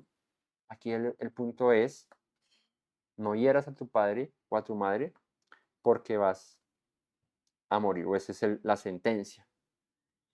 Y podríamos compararlo con el verso de Deuteronomio 27, 16 que dice, maldito el que deshonre a su padre y a su madre. en las maldiciones de la ley, en Deuteronomio 27:16, cuando Dios da las maldiciones de la Torá, dice, maldito el que deshonre a su padre o a su madre, y todos dirán, amén. Todo el pueblo dirá amén. Es lo mismo. O sea, este herir no solamente se trata de golpear, ¿sí? Eh, habla de causar daño, ¿sí? ¿Y uno cómo puede causarle daño a los padres? No solamente golpeándolos. Tú puedes no haber nunca golpeado a tus padres, ¿cierto? Pero sin maldecirlos y tratarlos mal, y eso es al nivel del asesino con el que mata en su corazón, es igual. No, nunca le he golpeado a mi papá en la cara, nunca me lo he enfrentado, pero le he dicho hasta misa. Es la misma cuestión, es lo mismo, ¿cierto? ¿Qué dice la escritura? Honra a tu padre y a tu madre. En Efesios el apóstol Pablo lo dice porque es el primer mandamiento con promesa. Cuando leímos la semana pasada los mandamientos de Shemot 20, ¿cierto? ¿Qué dice el mandamiento? Honra a tu padre y a tu madre. ¿Para qué? Para que tus días se alarguen sobre la tierra. ¿No?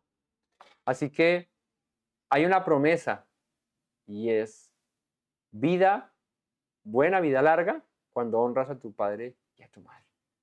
Entonces, el punto aquí no es que mi papá esto, mi papá aquello, mi mamá esto, mi mamá aquello. Aquí el punto es la honra y el respeto, ¿cierto?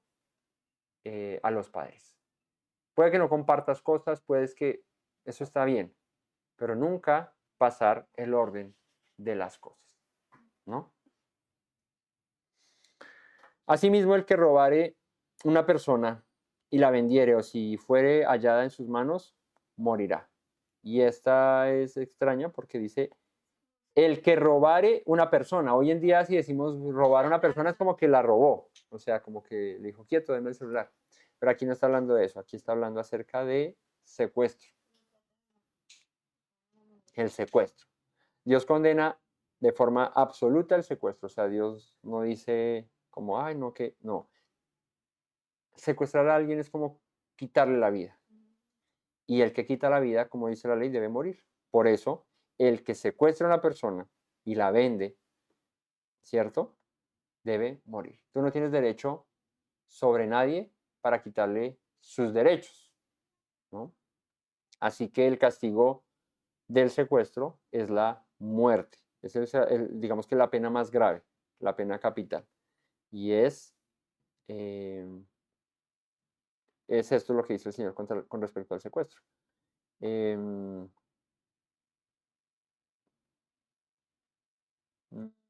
También manifiesta la gravedad de lo que hicieron los hermanos con José. Eran dignos de muerte por lo que hicieron y el perdón entonces tan mayúsculo que significó lo que hizo José por ellos. Eso es una buena apreciación. Y es que cuando los hermanos de José hacen esto con su hermano, de meterlo en la cisterna, de venderlo a la caravana de ismaelitas, legalmente merecían ellos morir, porque ellos le quitaron la libertad a su hermano, ¿no? Recibieron un pago, claro, lo vendieron. Y aunque nadie lo vio, porque aquí si fuera hallado en sus manos, o sea, como que alguien se dio cuenta que los vendió, no, ellos entre ellos se taparon todos con la misma cobija. Luego ellos pagaron las consecuencias de esto. Para su padre siempre estuvo muerto. Para su padre siempre estuvo muerto, ¿cierto? Ahora llegan y ahí es donde vemos el nivel de misericordia de Dios para con nosotros, que es lo mismo que representa José con sus hermanos. Habiendo dicho, merecen morir ustedes porque me secuestraron y paguen las consecuencias, José tuvo misericordia de ellos, mostró su favor hacia ellos, los perdonó, ¿no? Antes los invitó a su casa, los llenó de provisión, de sustento. Claro, ¿no? Pues pagaron las consecuencias graves, ¿no? De su pecado. Entonces, el secuestro, en resumidas cuentas, es igual que matar a alguien. Y la pena que debía sufrir o que hoy en día debería sufrir alguien que le quita la libertad a alguien es morir, porque es que no tienes derecho sobre la vida de otro para hacer como se te antoje. Y aquí viene el otro, igualmente el que maldijera a su padre o a su madre morirá. Todos estos mandamientos hablan de pena capital, ¿no? El que hiere a alguien y lo mata sin intención, con intención muere. El que hiera a su padre muere. El que secuestra a alguien debe morir. Y el que maldiga a su padre o a su madre muere.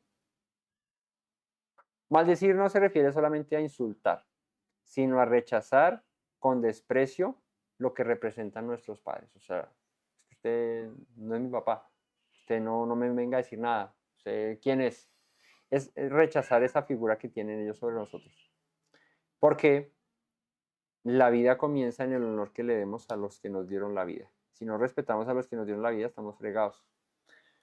Dice Yeshua en Mateo 15:3, respondiendo él les dijo, ¿por qué también vosotros quebrantáis el mandamiento de Dios por vuestra tradición? Dios mandó diciendo, honra a tu padre y a tu madre, y el que maldiga al padre o a la madre morirá irremisiblemente. Pero vosotros decís, cualquiera que diga a su padre o a su madre es mi ofrenda a Dios todo aquello con que yo pudiera ayudarte, ya no ha de honrar a padre o a su madre, así habéis invalidado el mandamiento de Dios por vuestra tradición. ¿Recuerdan este pasaje? Es muy mencionado acerca de las ofrendas y de que la tradición empezó a poner por encima el mandamiento, se posicionó por encima del mandamiento cuando las personas dejaban de honrar a sus padres, porque es que honrar al padre no es solamente decirle papá, ¿cierto? Porque hay gente que, yo conozco a gente que no le dice papá a su papá, sino lo llama por su nombre y tiene más respeto que aquellos que le dicen papá al papá. O sea, papá no es solamente el nombre, claro, yo me siento muy feliz cuando mi hija me dice papá. Es una palabra que solamente ella puede decirme, ¿no? Que solamente mis hijos, no era un gallo de llorar, se me salió un gallo ahí, ¿no? Yo, o sea, ahora que soy padre, miren, ahí sonó que la estaba hablando. Ya va, mi amor. Eh, ahí al Meet te puedes conectar, amor. ¿Sí? Ah, que ya te lo comparto. El honor y la honra, lo bonito que yo puedo sentir ahora que mi hija me llama papá, eso no tiene precio, es muy hermoso. Pero lo que voy es que no solamente se trata, ya va, mi amor, eso no solamente se trata eso no es solamente la honra, porque mi hija me puede decir papá, yo no lo quiera y el día de mañana no importarle nada. Y ahí es donde le decía, hay gente que no llama papá a su papá, lo llama con su nombre, o hay otros que le dicen cuchito, mi cucha, y ustedes los ven y dan todo por sus viejos, por sus papás. Yo ahora que veo a mis papás, que los veo ya más viejos y hay que llamar las cosas por su nombre sin decir que, o sea, sin faltarles al respeto, ¿no? Yo los veo, ya son adultos, mi papá tiene ya bastantes años, mi mamá también, eh, y ya uno los ve como los viejos, pero los veo como los viejos en el buen sentido, o sea, en que, claro, necesitan más ayuda ahora de uno. Antes ellos, como yo ahora, estoy haciendo mi vida, estoy haciendo mis cosas y el día de mañana voy a necesitar de que mi hija o mis hijos me ayuden, me extiendan la mano, me cuiden, me ayuden a pasar una calle. Antes los papás a uno le daban la mano para pasar la calle y llega el momento de la edad de los padres que a uno como hijo le toca la mano a los papás para pasar la calle. Cómo se invierten los papeles y cómo da de vueltas la vida. Pero así es. Todos vamos a llegar al punto de, todos vamos a llegar a la misma etapa, el ser viejitos. Todos vamos a llegar a eso mismo. Entonces, honremos a nuestros padres, ¿sí? Tengamos respeto por nuestros padres, amémoslos, respetémoslos. Ese mandamiento, esa exhortación que hace Yeshua a los líderes en la época, les dice, ustedes transgredieron ahora la ley de Moisés diciendo que cualquier cosa con la que ustedes pudieran llevar a sus padres, prefieren darla de ofrenda al templo creyendo que esto es más santo, más devoto, más digno de alabanza que el poder ayudar a sus padres. cuando tú tienes la posibilidad de llevar a tus padres, pero en vez de eso, que es lo que pasaba aquí, das ese dinero al templo o a la ofrenda, estás invalidando la ley por encima de un mandamiento que Dios, estás poniendo tu tradición, perdón, o la tradición de hombres, por encima de una instrucción y un mandamiento que Dios dio. El mandamiento primordial es honra a tu padre y a tu madre, ¿no? Así que si podías sustentar a tus padres, eres más piadoso haciéndolo que llevando ofrendas al templo y tus padres pasando necesidad. Entonces, a veces esos actos públicos de ofrendar, de dar, pues pasaban al plano de chicanear, de, uy, mira qué piadoso es, todas las ofrendas y todo lo que da, pero tus padres aguantando hambre. Entonces, es como que hay actos públicos que nos parecen a nosotros más destacables porque los ven, pero hay cosas que no se ven y que son más honorables, ¿cierto? O que tienen un primer lugar en nuestra vida, deberían tener un primer lugar en nuestra vida y en nuestra casa, nuestra familia, nuestros padres. Entonces, de eso se trata esto. Entonces, maldecir al padre y a la madre, pues también era una cuestión de pena capital, porque la honra a los padres es primordial. Entonces, a los padres no se les puede ni golpear, ni se les puede maldecir, hay que honrarlos, hay que cuidarlos, hay que velar por ellos, así como ellos lo hicieron por nosotros. ¿Cuántos años nosotros necesitamos de nuestros padres en el pasado? Aún lo seguimos necesitando. O sea, hoy en día uno está mal, uno está pasando una situación y los primeros que le tienden la mano a uno son los papás, le ayudan, venga, ¿qué necesita mi hijo? ¿No? Un momento que has estado sin nada que comer, ya eres grande y ya todo esto te quedaste sin empleo y de pronto viene el papá o los papás y le dicen, mijo, tome este mercadito, ¿no? Cuando uno antes deberías es darles. Pero esa es la situación. Así funciona el mundo. Así funciona esto. Los padres nunca dejan de ser padres y uno nunca deja de ser hijo. Y ahora que eres padre, pues nunca vas a dejar de ser padre y tus hijos nunca dejarán de ser tus hijos. Entonces es darle valor a este principio fundamental que para Dios es primordial, la familia, el orden familiar, el respetar, el honrar, el cuidar de los padres y el ser buenos hijos. Es un mandato que el Eterno nos demanda. Verso 18. Además, si algunos riñeren y uno hiriere a su prójimo con piedra o con el puño, y éste no muriere, pero cayese en camas y se levantare y anduviere fuera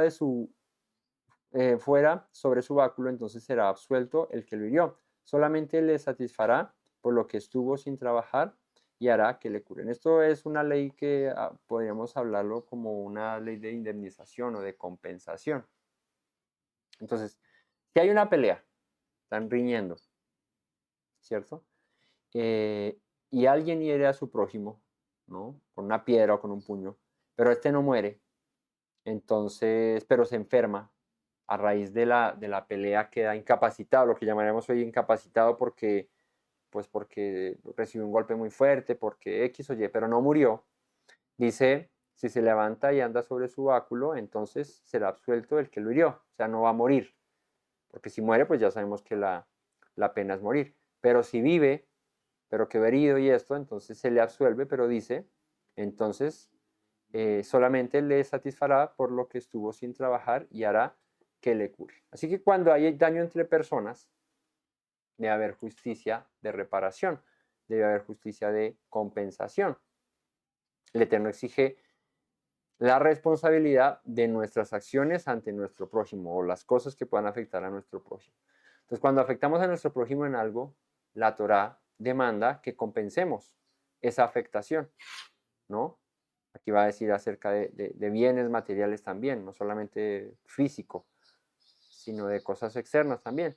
Aquí está hablando desde propiamente nuestro cuerpo. Entonces, tuve una discusión muy fuerte con mi hermano, con mi prójimo, o con el vecino, con el que sea, y discutimos al punto de que nos fuimos a los puños, nos fuimos a la pelea y de pronto en una de esas yo agarré algo porque fue lo primero que tuve en la mano y se lo lancé y con eso lo inmovilicé, ya quedó ahí inmovilizado, no lo maté, pero quedó así, tocó llevarlo al hospital, qué problema. La ley exige que yo pague eso, que yo pague su curación, su hospitalización, lo que yo le causé, y que también le indemnice por lo que esa persona no pudo trabajar, porque todos tenemos, y eso funciona así en la ley hoy en día, ¿no? Y es, si tú le haces daño a alguien y esta persona queda incapacitada, incluso de por vida, entonces ahí es donde vienen los jueces y entran a evaluar y dicen, bueno, la etapa productiva, esta persona pudo haber trabajado en esto y esto, aquello, según sus capacidades, bueno, eso hay muchas cosas por evaluar, pero al final llegan y dicen, entonces el que lo hirió debe pagar tanto dinero. Y son sumas grandes, claro, mucho dinero, pues claro, es que no es lo mismo que tú hieras a alguien y le saques de pronto le pegaste aquí en la mano tanto que le fracturaste algo, pero se lo enyesan y al cabo de un tiempo ya puede volver a mover su mano y quedó bien, a alguien que por un mal golpe o alguna mala cosa quede en silla de ruedas, quede inválido o quede parapléjico. Ustedes saben que un mal golpe lo puede dejar a usted inútil toda la vida, ¿sí? O sea, sin capacidades que, que, que, que se pierden por un momento de efervescencia y calor. Entonces ahí la ley, la justicia entra a evaluar y dice, ok, le quitaste las posibilidades de que esa persona hiciera esto y esto, esto, debes ahora pagar, debes ahora indemnizar, debes ahora hacer esto. Ahí es donde entra esto de la compensación. Y dice Yeshua en Mateo 5:38, viste que fue dicho ojo por ojo y diente por diente, pero yo os digo, no resistáis al que es malo. Antes a cualquiera que te hiera en la mejilla derecha, vuélvele también la otra, y el que quiera ponerte a pleito y quitarte la túnica, déjale también la capa. Cualquiera que te obliga a llevar la carga por una milla, ve con el 2. Al que te pida, dale, y al que quiera tomar de ti prestado, no le rehuses. Oíste que fue dicho, amarás a tu prójimo, aborrecerás a tu enemigo, pero yo os digo, amad a vuestros enemigos, bendecid a los que os maldicen, haced bien a los que os aborrecen y orad por los que ultrajan y os persiguen, para que seáis hijos de vuestro Padre Celestial, que está en los cielos, que hace salir el sol sobre buenos y malos, y que hace llover sobre justos e injustos.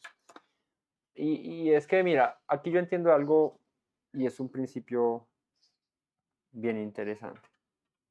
Dice, oíste que fue dicho ojo por ojo, diente por diente. Yo les digo, no resistas al mal. ¿Cuál es el principio aquí? Es no busques pleitos, ¿sí? No busques el que me hizo, entonces me la tiene que pagar. Porque cuando dejamos que crezca en nuestro corazón rencor, amargura, resentimiento, podemos pagar muy caras las consecuencias de ese sentimiento que tenemos. ¿Por qué? Pongamos el ejemplo hipotético, alguien te hizo algo tan grave que te molestó al punto de que tienes la intención de tú devolver, que es donde nace la venganza, nace el rencor, es que me la tiene que pagar porque el que la hace la paga, el ojo por ojo. Entonces te dejas llevar por la pasión, por el descontrol de tu sentimiento de justicia, de molestia, y puedes pasar el límite. ¿Cuál límite? El de hacerle un daño incluso mayor al que él te hizo. Ahí es donde entra el que puedas reñir con él al punto de que lo hieras, no de muerte, pero lo puedas llevar a una situación muy delicada de salud, ¿cierto? Si fuese el tema de los golpes o en el tema de económico, lo que sea, puedes excederte en eso. Entonces, previendo eso, el Señor pues pone leyes para que evitemos la venganza, evitemos el querer cobrárnosla por nosotros mismos y más bien que la justicia se encargue de eso. A veces es complejo porque en nuestro sentir de molestia, de desesperación, de dolor, de lo que me causó, pues nosotros queremos que pague y que pague con todas. Pero ahí es donde está el peligro de poder excedernos en ese juicio que nosotros mismos emitamos. En cambio, un juez, una persona que está, digamos que, afuera de la situación, entra a mediar y dice, no, lo justo es que esto y esto se pague. Entonces, aquí dice, no resistáis al mal. Si alguien te viene a buscar pleito, no te pongas a pelear. Y esto fíjate que Yeshua lo dice en un contexto difícil, en un contexto en que los judíos estaban siendo esclavos de los romanos. Los judíos estaban en una situación de que ellos vivían en su tierra pero no les pertenecía. Entonces Yeshua pone un ejemplo que hoy podemos aplicar, pero que en aquella época era muy complicado, y es cuando les dice no resistáis al malo, antes a cualquiera que te hiera en la mejilla derecha, vuélvele también la otra. ¿Cómo los romanos trataban a los judíos? Pues como se les daba, como les parecía, pues porque ellos eran los que estaban mandando. Entonces aquí, ¿cuál es la enseñanza de Yeshua? Si un romano viene y te cachetea la mejilla, no te ensoberbezcas, no te pongas molesto, uy, ahora sí es que estos romanos, como dice la escritura, pues ya filisteos incircuncisos, ¿este qué le pasa? Este me las va a pagar. No, no lo resistas, tranquilo, vuélvele la otra. Eso es, para la época es complicado, porque de hecho esas son las cosas que digamos que en la tradición desaprueban a Yeshua como el Mesías, porque dicen, no, pues que él no nos vino a liberar. Antes viene y enseña como que no, baje la cabeza, agáchela, tranquilo, sufra ahí. Al que quiera ponerte a pleito y quitarte la túnica, déjale también la capa. El que te diga, o sea, si, pongamos en el contexto, un romano venía y decía, uy, qué túnica tan chévere, ¿me la da por favor? O no me la da por favor, sino quítesela, que eso es mío ahora. Dice Yeshua, déjalo, dale también la capa, que se la lleve. Qué enseñanza tan fuerte. Claro, para la época donde estamos todos subyugados, que alguien venga y nos diga, déjate pasar por encima, pues complejo. Antes queremos es que nos libere del yugo de estos romanos que nos la tienen, pero al rojo. Entonces, a cualquiera que te obligue a llevar la carga por una milla, ve con el 2. Llega un soldado de estos y te dice, cárgueme esto para allá, vamos que vamos a caminar tanto. Dice Yeshua, no se la lleves eso, llévaselo aún más. O sea, aquí el principio es no resistas al mal. Yo me encargo, dice el Mesías, dice Yeshua, dice el Señor, yo me encargo. Al que te pida, dale, el que quiera tomar de ti prestado, no se lo rehuses. No se lo rehuses. Ah, que es que la tradición, porque esto no es Torah, dice ama a tu prójimo, esto dice la ley, pero el aborrecer a tu enemigo no lo dice la ley. Entonces, aquí Yeshua le está metiendo esa tradición que había de, pues mi amigo, mi prójimo, ese sí lo amo, pero a mi enemigo, ese sí lo aborrezco. Dice Yeshua, no, ama a vuestros enemigos, bendice a los que te maldicen, haz bien a todos los que te aborrecen, oralos por los que os ultrajan y por los que os persiguen, para que seáis hijos de vuestro Padre. Entonces, es una enseñanza difícil de llevar, porque nuestra condición humana nos exige justicia, nos exige venganza, nos exige que debe pagar. Y Yeshua dice, no, tranquilo, yo daré el justo pago, mía es la venganza, tú no te aceleres a vengarte de las cosas, ¿no? Tú vive en paz, tranquilo, no resistas al malvado. Entonces, hoy en día, ¿cómo se aplica eso? Pues igual, no busques pleito. Si alguien viene a buscarte pleito, tú no respondas con pleito. El Señor cuida de ti. ¿Confías en eso? Bueno, vive bien, que el Señor cuidará de ti. No te aflijas por eso. El hombre viene, hace, deshace y parece que queda impune, pero no. La justicia tarde que temprano llegará. Entonces, no te aflijas por eso. Estate tranquilo, ¿sí? Y no dejes que tu molestia llegue a niveles en los que puedas afectar la vida de otro y excedido en venganza, luego tú seas el que pague las consecuencias, ¿no? Es como, hoy en día es curioso, ¿no? Si un ladrón viene a robarte con un cuchillo, te dice, ¿qué hubo el celular? Y él está amenazándote con un cuchillo y, y, y tú sacas un arma de fuego, ¿cierto? Y le disparas defendiéndote en legítima defensa porque te está amenazando con un cuchillo y lo heriste y de pronto lo mataste, lo dejaste muy mal. Cuando venga el juicio, es curioso, pero cuando viene el juicio, el juez va a empezar a decir, bueno, él te estaba amenazando con un cuchillo, sí, y malo. ¿Te chuzó? No, pero tú sacaste un arma y le disparaste. Y entonces ahí viene como el equilibrio ¿cómo se dice? De fuerzas, ¿cómo es que se llama eso? Se me olvidó el término. Sí, como el equilibrio de fuerzas, de la compensación de que si te están atacando con una piedra y tú sacas una bazuca, No es legítimo. no es legítimo, ¿cierto?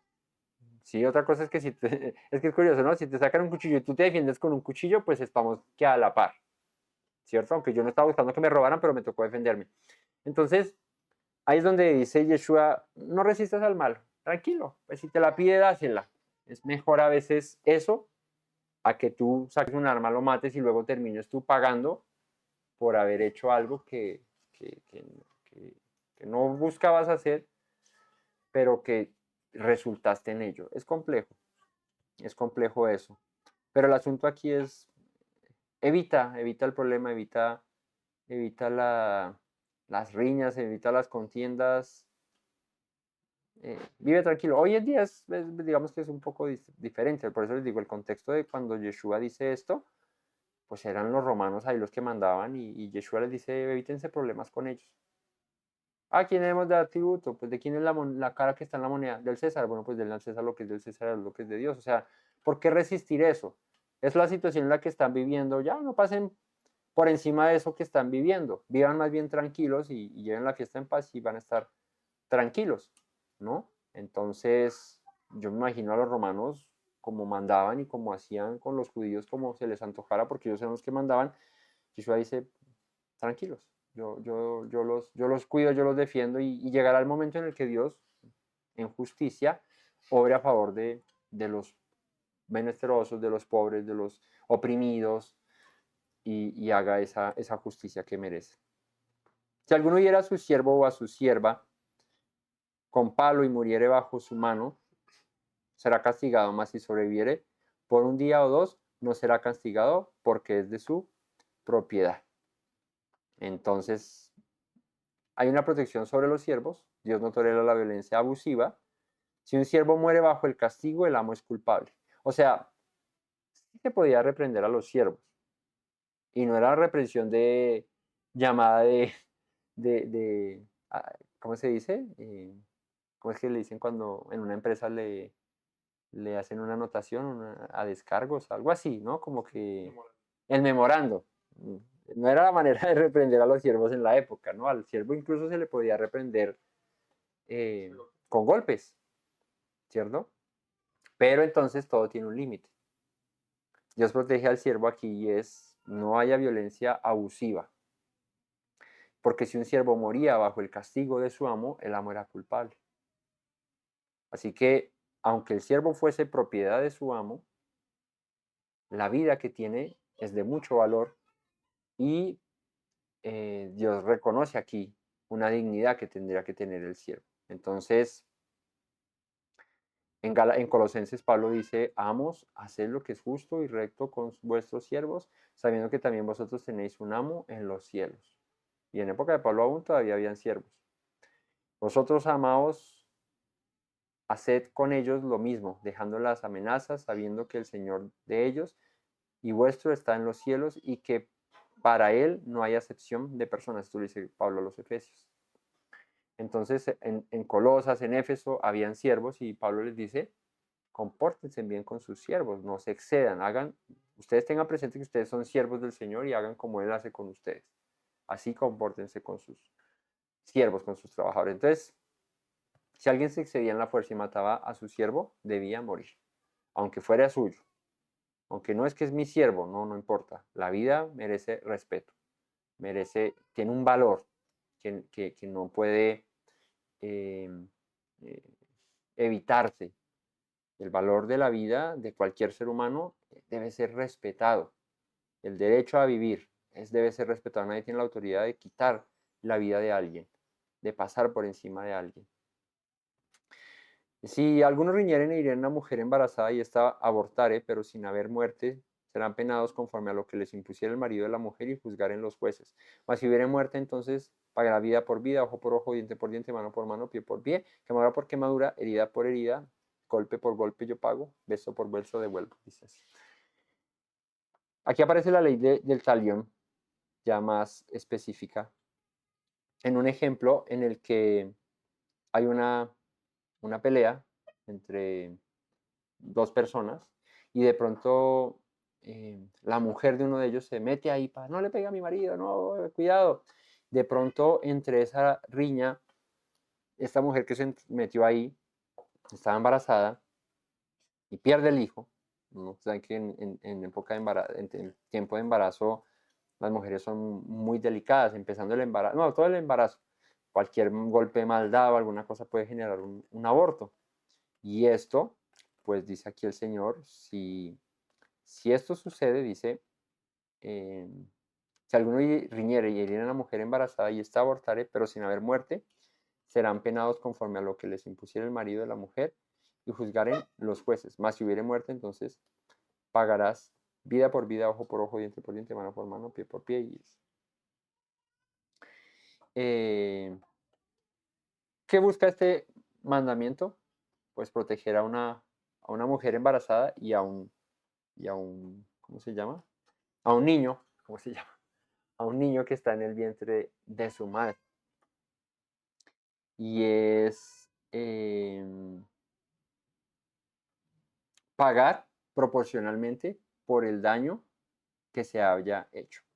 Fíjate cómo dice, si alguien hiere a una mujer embarazada y ésta aborta, pero sin haber muerte, serán penados conforme a lo que les impusiera el marido de la mujer y juzgaren los jueces.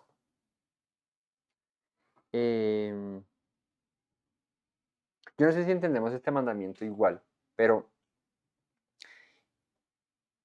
este de si no hubiere muerte, serán penados conforme a lo que les impusiera el marido de la mujer y juzgaren los jueces. ¿A quién hace referencia? ¿Al bebé que fue abortado o a la mujer con la que se metió y riñó con los hombres o los que estaban ahí peleando? ¿A quién hace referencia esto? ¿Qué dicen? Ah, ¿qué dicen? ¿No? Yo entiendo aquí, o lo podríamos entender de dos maneras. Una, es que abortar, pues, implica que el bebé muere, ¿no? Abortar implica que el bebé muere, así que podríamos entender que está hablando de la mujer que sobrevive y no muere, ¿cierto? No sé si de cabida a que el aborto, es que el aborto ya implica muerte, pero no sé si de pronto que el bebé nazca, se salió antes y no murió. Entonces pagará el daño conforme a lo que pasó, no sé, de pronto prematuro. Creo que es más al punto de que el bebé muera, ¿cierto? Y más bien se destaca el derecho o el valor de la vida, no más bien el valor de la vida de la mujer, de la que tenía el bebé adentro. Es complejo hoy en día en una sociedad en la que muchos aprueban el aborto, muchos aprueban el que, bueno, es que si fue por esta condición, esto, o porque simplemente no quiere tenerlo, aborte a un hijo y no se le dé el valor que corresponde a una vida, ¿no? Porque es que salen los términos médicos, no, es que el feto es feto hasta cierto punto, todavía no es un bebé, no sé qué, entonces si se aborta antes de los 3 meses, antes de los 4 meses, entonces no hay problema porque, no, pero al fin de cuentas, lo que hay dentro de esa mujer embarazada es vida, desde el momento cero en el que el, el espermatozoide fecunda el óvulo, desde ahí se está produciendo vida, ¿no? En diferentes etapas, ¿no? Pero hay vida. O sea, esa es la razón por la que luego nace un bebé a los 9 meses. Es porque en un momento cero, ese espermatozoide llegó al óvulo y desde ahí empezó a formarse la vida. ¿En qué momento es legal o no legal cortarla? Pues en ningún momento es legal cortarla o digamos que conforme a lo que Dios nos pide, pues en ningún momento está bien cortarla porque es vida lo que se está dando allí, ¿verdad? Hoy pues se debaten entre eso, entre en qué momento se puede, en qué no, pero al final de cuentas estás quitándole la posibilidad a una vida que nazca, independientemente en qué etapa del embarazo esté. Estás evitando que esa vida nazca y es lo mismo que matar a una persona. Es exactamente lo mismo, ¿no? Aunque hoy se le quiera dar tintes distintos, resulta siendo en la práctica lo mismo. Un ser que ya está formándose, indefenso, no tiene decisión, no tiene palabra, no tiene voz, no tiene nada, y quitarle la vida porque sí, porque es que, o por la razón que sea, no tiene justificación. Entonces, aquí se protege en este mandamiento el derecho a pagar, a compensar lo que se pierde. Yo tengo el ejemplo de una persona cercana en la que por una negligencia médica, no fue por el tema de abortar, sino por una negligencia médica, el bebé se pasó de tiempo y murió. Entonces nació ya formado grande, o sea, más de 9 meses. No lo sacaron y pues los bebés tienen un tiempo, así como es necesario que venga el tema de la fecundación y eso, ellos no pueden quedarse para siempre en el vientre, tienen que salir a un término máximo, que creo que son 40 semanas. El máximo son las 40 semanas. Hay unos que se pueden pasar un poquito, pero ya están en el límite que raya de que el bebé pueda morir. ¿Por qué?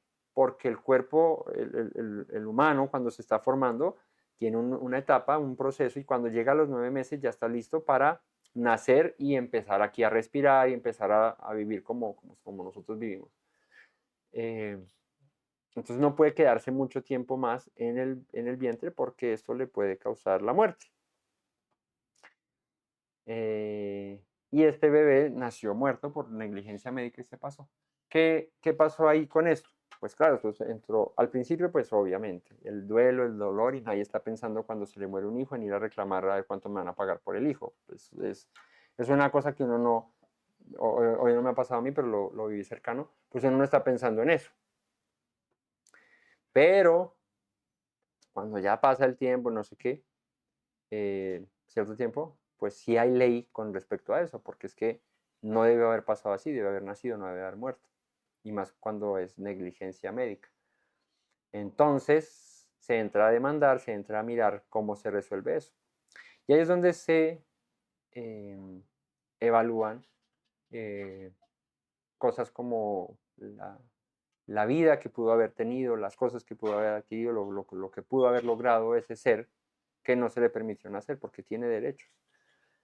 Entonces, al cabo de un tiempo y de un juicio largo y de abogados y todo eso, resulta habiendo una indemnización para los padres. Reciben un dinero por cuenta de esto. Entonces, claro, el dinero no reemplaza la vida nunca. Nunca va a reemplazar el que tú tengas un hijo y lo veas crecer a tener tu cuenta de bancos con mucho dinero. No lo reemplaza. Pero, digamos que en el ámbito legal, compensa, que es lo del propósito. El mano por mano, diente por diente, pie por pie, ojo por ojo. Es eso, es compensar, de alguna manera, ¿no? Si tú pierdes un ojo, pues no va a compensar que el otro pierda el ojo, porque tu ojo no te lo vas a devolver. Si tú perdiste un hijo, el que te den dinero no te va a devolver a tu hijo, ¿verdad? Pero en la justicia es necesario equilibrar la balanza. Por eso es que la justicia se asemeja a una balanza, ¿no? En la que ambas partes deben estar igual. No puede estar así, tampoco puede estar así. Deben estar iguales. Entonces, cuando tú tienes una pérdida por causa de un mal procedimiento, de lo que sea, pues la balanza debe equilibrarse de alguna manera, aunque esa pérdida no se supla del todo, se puede compensar. Entonces ahí es donde entra esta instrucción de compensación, compensación de la pérdida que haya ahí. Entonces, Romanos 12, 17, no paguéis a nadie mal por mal, procurad lo bueno delante de todos los hombres. Si es posible, en cuanto dependa de vosotros, estad en paz con todos los hombres. No os venguéis vosotros mismos, amados míos, sino dejad lugar a la ira de Dios, porque escrito está, mía es la venganza, yo pagaré, dice el Señor. Así que si tu enemigo tuviera hambre, dale de comer, si tiene sed, dale de beber. Pues haciendo esto, ascuas de fuego acumularás sobre su cabeza. No seas vencido por lo malo, sino vence con el bien el mal. Entonces, con esta palabra concluimos este estudio de la mañana. Y es que al final de cuentas estos mandamientos hasta hoy nos han puesto en un punto hasta ahora, de no te sobrepases, no exijas venganza más de lo que se debe, más bien deja a la justicia. Tú más bien, como decía Yeshua, no resistas al malvado. Vive tranquilo, vive en paz. Que Dios juzgará, Dios cuida de ti, Dios hará contigo como se ha propuesto, pero no te adelantes a la venganza, ¿sí? No te adelantes a querer suplir tu necesidad de justicia. Que Dios cuide de ti, que Dios supla esa necesidad de justicia que en algún momento todos hemos requerido, porque la vida es así, ¿sí? Si hubiese un país, una nación, un mundo ideal en el que todos guardamos la ley de Dios, todos guardamos las leyes, todos vivimos de acuerdo a lo que dice la ley, pues estaríamos tranquilos, pero como no es así, como muchos se la saltan, nosotros mismos nos la saltamos muchas veces, pues está los sistemas judiciales, está esto, está la ley de Dios, está esto que nos rige para que estemos, eh, para que vivamos mejor como sociedad, eh, pero no siempre es el ideal de que todos guarden la ley, de que todos hagan, aquí en Colombia, por poner un ejemplo, tenemos leyes y muchos se las saltan, muchos no, y eso es lo que hace que hayan las situaciones en las que vivimos, en las que se presentan diferentes escenarios, pero Dios nos manda a nosotros o nos dice, vive tú en paz, tú más bien estás tranquilo, búscame a mí, yo me vengo, yo te cuido, yo voy a hacer la justicia, tú no la busques, tú no la hagas, porque ahí es donde erramos, cuando por justicia reclamamos cosas que al final nos pueden salir mucho más caras que la misma justicia que se le pudo haber dado a cierto asunto. Entonces, esto es lo que podemos ir aprendiendo en estos mandatos. Obviamente, esto era una nación naciente, ¿no? En lo que había que ponerle muchas leyes y muchos cuidado a aspectos que hoy en día de pronto no se vean tanto, no sean tan relevantes. No quiere decir que no pasen, de más que sí, pero hay cosas que claro, por el momento en el que se dan estas leyes, pues ocurrían mucho. Pero hoy en día, por ejemplo, a un siervo que sería un trabajador hoy en día, no lo reprenden y lo cascan y de pronto se le va la mano al jefe y lo mata. No, a lo mucho lo echa y ya, ¿verdad? Y si lo echa, pues lo indemniza o alguna cosa y ya, pero hasta ahí va. Entonces, claro, pues esto no va a morir el patrón del que echó al otro por haberlo despedido. Son cosas que hoy han cambiado. Pero nos deja ver la intención de Dios en cómo buscaba él que su pueblo viviese en un orden, en una justicia social equilibrada, ¿no? Y que el principio de todo esto es qué intención hay en nuestro corazón para con nuestro prójimo. Entonces, estos son leyes con respecto a nuestro prójimo. ¿Cuál es la intención nuestra del corazón para con nuestro prójimo? Y de acuerdo a esa intención del corazón, ¿cómo procedemos nosotros con nuestro prójimo? Cuando las intenciones son buenas, el proceder es bueno. Cuando las intenciones son malas, el proceder es malo. Ahí es donde vienen los ayes. Entonces, bueno, que eso nos sirva, que sigamos aprendiendo, que sigamos atendiendo a la voz del Señor, porque esto nos puede ayudar mucho en nuestra vida diaria, en vivir bien, en estar en paz, en estar tranquilo con todo el mundo y vivir una vida tranquila, sin hacerle mal a nadie. Así que bueno, nos estaremos viendo en la tarde para continuar. No alcanzamos a ver todo el capítulo 21. Vamos en el verso 25, continuaremos con el 26 y si alcanzamos pues el capítulo 22. Muchas gracias a todos por conectarse, por compartir, por estar ahí siempre dispuestos. Que el Eterno les bendiga hoy, que puedan tener un buen compartir con la familia, un almuerzo bien sabroso, en paz, en tranquilidad, con paz en el corazón, de no haberle hecho ningún mal a nadie, estar tranquilos. Es lo mejor que uno puede hacer, irse a acostar o irse a sentar a la mesa y comerse un plato de lo que sea, en paz, diciendo, estoy bien. no como el malo que está ahí, en qué momento me llega la policía, en qué momento me van a matar, no, si tú estás bien, vive tranquilo. Cuando haces bien las cosas, pues puedes vivir en paz, tranquilo. El todo por eso les bendiga y no olviden las palabras que dijo nuestro Mesías Yeshua. Si permanecen en mis palabras, serán verdaderamente mis discípulos y conocerán la verdad, y la verdad los hará libres.